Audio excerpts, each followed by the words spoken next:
ஏழ்மையோடு அமைதி உடன்படிக்கை. என்னிடம் வந்த சகோதரர்கள் அனைவரும் நான் இளமை பொலிவோடு இருந்தபோது அவர்கள் என் பிள்ளைகள் போல என்னை புடைசூழ இருந்தனர்.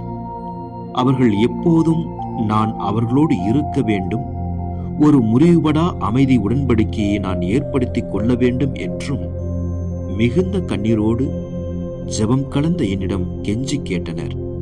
அப்போது அவர்கள் புண்ணியங்களில் சிறந்தவர்களாகவும் அமைதி விரும்பிகளாகவும் கடவுள் முன் குற்றமற்றவர்களாகவும் சகோதர பாசத்தில் நிலைத்து நிற்பவர்களாகவும் இருந்தனர் என்றார் ஏழ்மை பெருமாட்டி.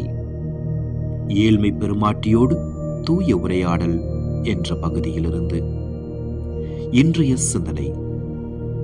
ஏழ்மையோடு உடைபடா உடன்படிக்கை செய்து கொள்வது துறவு வாழ்க்கையின் வளமைக்கு மிகவும் அவசியம். இல்லையென்றால் துறவோர் பல மேலான சிறப்புகளை இழக்க நேரிடும். நிறையன்பு, பெர்ஃபெக்ட் சேரிட்டி என்று சொல்லப்படும் துறவு வாழ்வு களையிழந்து, பொலிவிழந்து, பாசம் இழந்து நரகமாகிவிடும். துறவு ஏழ்மையில் நம்பகமாக இல்லாத துறவி மற்றெதிலும் நம்பகமாக இருப்பது அரிது.